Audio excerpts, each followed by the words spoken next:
Crypto isn't just digital money, and that idea alone makes many people uncomfortable. For decades, we were taught that money must come from governments, banks, and trusted institutions. But what if that belief is not a law of nature, but a habit? What if money could exist outside those systems, move without permission, and give ordinary people power that once belonged only to elites? That question is exactly why crypto scares some people, excites others, and keeps showing up in headlines even after crashes, scandals, and bans. Welcome to Meta Finance Lab, where you can get more informative videos related to finance. You can subscribe to the channel for timely updates. To understand why crypto could become a new power tool, we need to rewind the story to a time long before Bitcoin, before smartphones, and even before the internet as we know it. Money did not always look like paper bills or numbers on a screen. In early societies, money was cattle, shells, salt, or pieces of metal. These things worked because people agreed they had value. That agreement, not the object itself, was the real source of power. Whoever controlled that agreement controlled trade, wealth, and influence. As societies grew, money became more centralized. Kings and emperors stamped their faces on coins. Governments printed paper currency. Later, banks took control of ledgers, deciding who had what and who could borrow. This system brought stability, but it also created gatekeepers. If you were outside the system, you were invisible.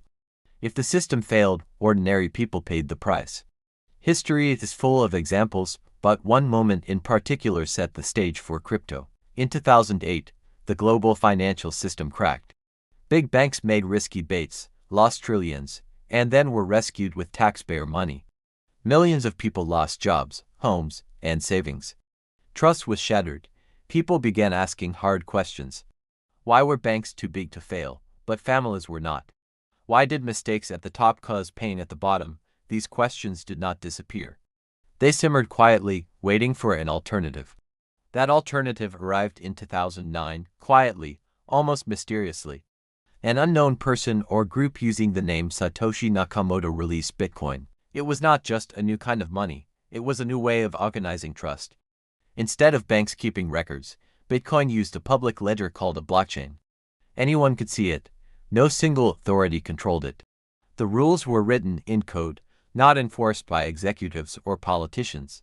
People realized they could send value to anyone in the world without a bank. No approvals, no business hours, no borders. That might sound small, but pause for a moment. When was the last time you moved money internationally without paying fees or waiting days? As Bitcoin slowly gained attention, the idea behind it spread even faster. Developers began building new cryptocurrencies with different features. Ethereum introduced smart contracts, programs that automatically execute when conditions are met. This meant agreements without middlemen, loans without banks, marketplaces without companies. It sounded radical, and in many ways, it was. Early adopters became millionaires. Headlines screamed about overnight wealth. Then came the crash. Bitcoin fell 80% more than once. Exchanges collapsed. That pattern alone should make you curious. Why did crypto survive so many failures? The answer is uncomfortable for traditional systems. Even when projects failed, the core idea worked. The blockchain did not stop. Transactions still cleared. Code still ran. Unlike banks, there was no central office to shut down. To see why this matters, consider a simple example. Imagine you live in a country with high inflation. Prices double every year. Your savings lose value just sitting in a bank. You cannot easily open foreign accounts. Sending money abroad is restricted. In countries like Venezuela and Argentina, people turn to crypto to protect savings and send remittances.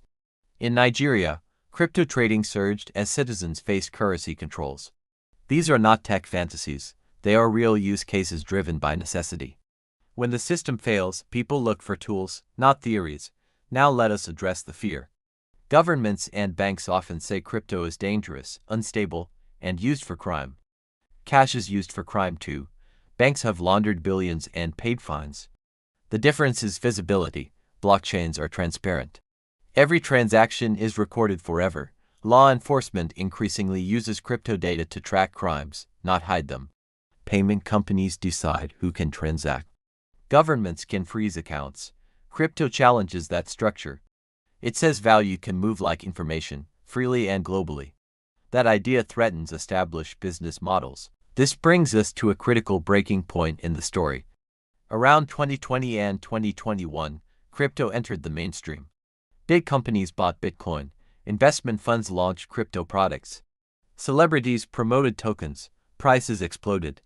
At the same time, central banks printed trillions of dollars to fight economic slowdown. Many people connected the dots. If money can be created endlessly, what protects purchasing power? A leading exchange failed spectacularly. Billions vanished, trust was shaken again. Critics felt vindicated, but look closely. These failures were not caused by blockchains breaking. They were caused by centralized actors behaving like traditional banks, taking risks, hiding losses, and misusing funds. That irony is crucial. Crypto did not fail because it was too decentralized. It failed where it became centralized. When people trusted companies instead of code, the old problems returned. This realization sparked a shift. Users began focusing again on self-custody, transparency, and decentralized finance. Decentralized finance, or DeFi, allows people to lend, borrow, and trade directly from wallets. No accounts, no credit checks, rates set by markets, not committees. It is not perfect and carries risk, but it demonstrates a powerful idea. Financial services can exist as software, accessible to anyone with internet. A power tool amplifies human ability. It does not decide how it is used. Crypto amplifies financial autonomy. Used wisely, it can protect value, enable global trade, and reduce dependence on intermediaries. Used recklessly, it can cause losses. The tool itself is neutral. The impact depends on the user. Consider the internet. Early critics said it was dangerous, full of scams, and destabilizing. They were right, partially. Crypto could follow a similar path, not replacing everything, but reshaping how value moves. Traditional systems have tried fixes. Regulations are increasing. Central bank digital currencies are being tested. These aim to bring digital efficiency without losing control. But here is the tension. Control is exactly what crypto was designed to avoid. This creates a push and pull that will define the next decade. Many grew up watching banks fail and housing become unaffordable. They are comfortable with digital wallets and online communities.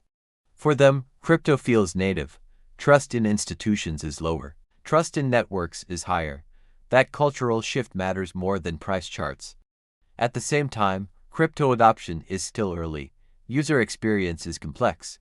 Education is lacking. These are real barriers. But remember, early internet required technical knowledge too. Over time, tools became simpler. If crypto truly had no value, why would governments spend so much time discussing it? Why would banks invest in blockchain research? Why would regulations evolve? Power structures do not react to irrelevance. They react to threats and opportunities. As we approach the present, crypto stands at a crossroads. It is no longer a fringe experiment, but not yet a mature system. Volatility remains. Innovation continues. The underlying question is not whether crypto prices will go up or down next month. The real question is who controls the future of money.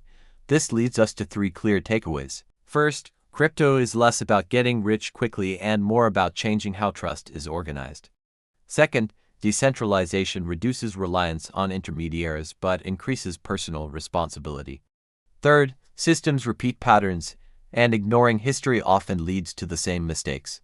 Those who understand its principles may gain options, not certainty. The future is unlikely to be all crypto or no crypto. It will be a hybrid world. So where does that leave you? Curious, cautious, or skeptical, all are reasonable. The most dangerous position is indifference. Financial system shape lives whether we engage or not. Learning how they evolve is not optional anymore. As this story continues to unfold, remember that power rarely announces itself clearly. It often starts quietly, questioned, mocked, and resisted. Then one day, it becomes normal. Crypto may or may not become that power tool, but the conversation itself signals change. If this video challenged your assumptions or sparked new questions, that is the point. Stay curious, question systems, learn the tools before you need them. The future of finance will not wait for comfort. Meta Finance Lab brings you useful knowledge and insights to help you understand the world of finance. Subscribe to stay informed and share with others who need this information.